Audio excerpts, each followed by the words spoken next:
Il faut saluer votre travail, qui est évidemment appuyé sur le travail des différentes administrations, services de Saint-Étienne Métropole, Épure et autres, les élus qui travaillent dessus. Je pense notamment aussi, on s'y côtoie parfois avec Luc François, au syndicat mixte des transports de l'aire métropolitaine lyonnaise, qui apporte beaucoup de choses, et notamment le pass T-Libre, qui permet à un certain nombre de personnes de passer d'un réseau de transport à un autre en passant par la SNCF et à des prix défiant toute concurrence. C'était une très bonne création de feu le pôle métropolitain lyonnais.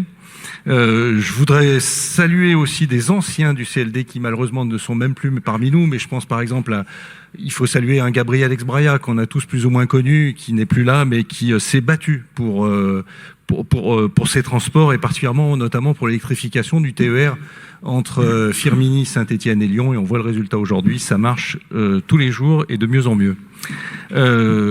Deux petites choses sur le constat d'abord.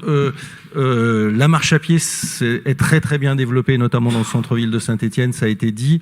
Le petit bémol, c'est que c'est peut-être contraint et forcé, c'est-à-dire c'est peut-être des gens qui n'ont pas les moyens. Donc il y a des gens qui pratiquent la marche à pied comme dans toutes les agglomérations et en grand nombre et qui ont envie de le faire. Il y a aussi des gens qui sont un peu contraints. J'allais dire, et c'est moi écologiste qui le dit, ne pas oublier l'épisode des Gilets jaunes. On va entrer dans une période où on va avoir les nouvelles directives sur le carbone. Alors je me trompe toujours dans le nom de la directive, c'est TCES2, je crois, certains le connaîtront mieux que moi, mais ces directives qui vont nous faire payer le vrai prix du carbone et les vraies conséquences du carbone vont augmenter notamment les transports. Et il faut s'y préparer, et il faut donc offrir des solutions, et c'est ce qui est amené dans le plan de mobilité, ce que vous proposez au travers ce que vous soutenez au travers du service express régional métropolitain. On dit tous SERM, mais il faut rappeler pour les gens, service express régional métropolitain, c'est un vrai réseau de transport dynamique, rapide, confortable, cadencé, et il faudra que le jour où on les fait, par exemple en direction de la plaine du Forêt, comme on a fait en direction de Firminy, il faudra qu'on se pose la question d'aller plus loin.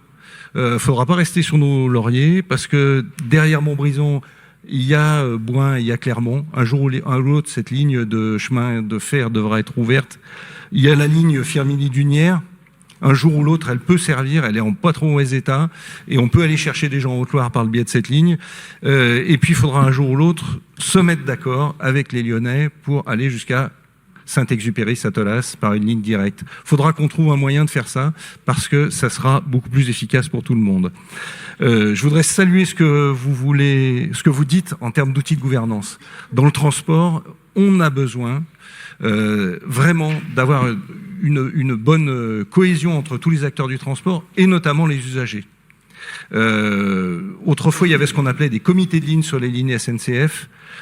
C'est vraiment à développer ce système qui permet à l'exploitant, aux collectivités, aux usagers, aux entreprises de se rencontrer sur les grandes lignes, les grands bassins de transport pour analyser qu'est-ce qu'il manque, qu'est-ce qu'on peut faire de mieux, comment aller toujours vers un transport en commun qui en fait réponde à la demande de tous les usagers. Et je crois que malheureusement on a plus ou moins reculé sur ces domaines-là, et on a un outil de gouvernance qui associe de moins en moins les usagers. Il faut qu'on réapprenne à maîtrise d'ouvrage, maîtrise d'œuvre. Il faut compléter par la maîtrise d'usage ceux qui font tous les jours Saint-Étienne-Montbrison, par exemple. Une dernière chose, ne pas oublier quand on parle de transport que le prochain mandat sera marqué par un anniversaire conséquent, j'espère, qui sera digne de la hauteur. Saint-Étienne va fêter un très grand anniversaire dans le prochain mandat. Une histoire de centenaire, voire de bicentenaire, d'une ligne de train qui fut la première de ligne continentale. Voilà, merci.